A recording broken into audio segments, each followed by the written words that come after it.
Europe's entrepreneurial class is on the move. From Berlin to Amsterdam, Paris to Stockholm, founders are packing their bags and launching anew across borders. The newspaper headlines haven't caught up yet, but the migration is real. Silent, determined, and growing.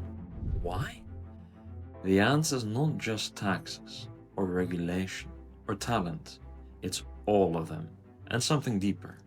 It's about freedom, velocity, and the growing belief that Europe may no longer be the best place to build big, ambitious companies. If you're an entrepreneur in Europe, this isn't just a story, it's a flashing signal. And it's also time to ask yourself, should you be next to pack your bags? There are several reasons why you want to consider packing your bags. Number one is the regulatory squeeze, death by 1,000 paper cuts. Building a company is already hard, but in Europe it's getting harder, not easier. Take for example labor laws. Across the EU, it's often making hiring and firing slow, costly and risky. Trial periods are short, severance is expensive, and contractors scrutinized. Compliance burdens grow each year. GDPR, sustainability, disclosures, ESG, data sovereignty rules. What starts as a noble cause often ends up crashing startups by their complexity. Licensing and permits as well. It varies across regions and often requires navigating obscure local bureaucracy. Try getting a fintech license in Germany or operating a crypto platform in France. Net result? Founders spend more time with lawyers and accountants than with their customers, and no tax on innovation that people want to talk about. As well as number two, talent is leaving and for sure is not coming back. Europe doesn't have a startup problem, it has a scale-up problem. And it's increasingly tied to the talent equation. Many of Europe's brightest engineers, designers, and operators are drawn to the US or Asia for a very simple reason: ambition. They want to work in teams that move fast, pay well, and aim big. Those are in countries where equity compensation is taxed like income, like the Netherlands, and remote work is treated with suspicion in France.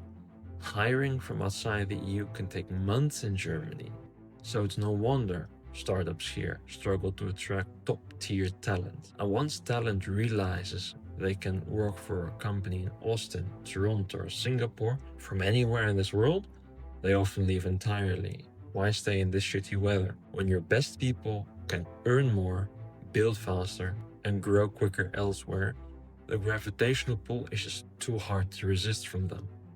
And who can blame them? And also, taxation as number three, punishing growth instead of fueling it. Let's get real, taxes matter.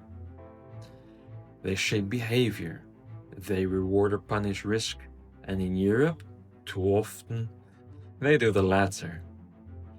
Here's what many founders face. Capital gains, taxed like income. This penalizes those who build value. Also, high employer contributions, which basically acts as a shadow tax on hiring. And then dividend taxes on top of corporate taxes, which seem to punish profitability. Compare that to jurisdictions like the UAE, 0% income tax, Singapore, flat, low taxes, or even certain US states like Texas or Florida with no state income taxes, and the difference is just staggering. Sure, taxes fund great services, but when you're still small, still fragile, and still growing, every euro counts, every cent.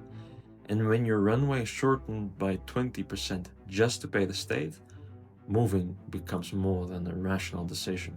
It becomes a necessity. And also number four, investor sentiment. Follow the smart money. Venture capital is becoming more global and more selective. And right now, many investors are betting outside of Europe. Why? Well, regulatory clarity is better elsewhere. Exit environments, especially IPOs, are better in the US or in Asia.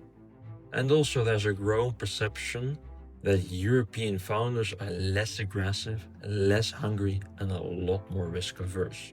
Fair or not, this perception does shape capital flow, and increasingly, top European VCs are telling founders, set up your HQ away from the UK, in the US or Singapore. Open the Delaware C-Corp, hire globally. And many founders listen. Because the moment capital stops flowing towards you, your business just slows. And survival isn't a European value, it's a universal one. Number 5, building with velocity, the founder mindset. At the heart of this shift is a mindset. European founders are ambitious, but often they are conditioned by their environments to play it safe. Don't grow too fast, don't raise too much, don't make too much noise, and especially don't fail. But in places like the US or other countries, it's the opposite. Grow fast or somebody else will. Shoot for dominance in the market, not survival. Take the risk or become irrelevant. For many founders, a change in country is actually a change in philosophy. It's about giving yourself permission to think bigger, to scale faster, to move without asking. And once you get a taste of that freedom, it's hard to go back into that prison cell of Europe. And also, number 6, we live in a remote first reality. Geography became optional after COVID, because COVID killed location as a constraint. Now with distributed teams, async work and digital headquarters being tied to one country, everything like offices make less sense than ever. Want to hire in Portugal but influence from Dubai? Run operations in Estonia but raise in California? Structure your holding company in the Caymans? That's not fringe, that's increasingly the norm. As a founder, your personal and company tax residence, employment structure, and cap table should reflect a global strategy. If you're still operating like it's 2005, Dutch BV with 5 offices in the country, all with employees, you don't have cross-border flexibility. You're leaving a lot of value on the table. And also, I guess last but not least, the emotional part, liberation. This one's truly personal. For many entrepreneurs, moving is not all about strategy, it's also emotional. It is about living in a place that matches your energy, surrounding yourself with ambitious peers, waking up every day feeling free to build. Places like Lisbon, Dubai, Miami, or Singapore, they aren't all tax havens, they're founder havens. You walk into a co-working space or a founder dinner and you just feel it, the vibe. People are building, raising, shipping, dreaming, and that energy is infectious. And for many European founders, tired of battling bureaucracy and cynicism, that alone is worth the move. So, should you leave too? Not necessarily, of course, but you should ask yourself. Ask yourself, are you operating in the most founder-friendly environment? Is your company structure serving your ambitions or slowing them?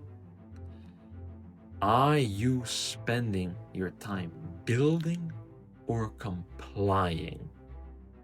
If the answer of any of these is no, don't ignore it. And also, start small. Talk to other founders who have moved. Consult an international tax advisor, like me. Explore residency options in a place that truly fits your style. But don't wait too long. The world is shifting, and it's going fast.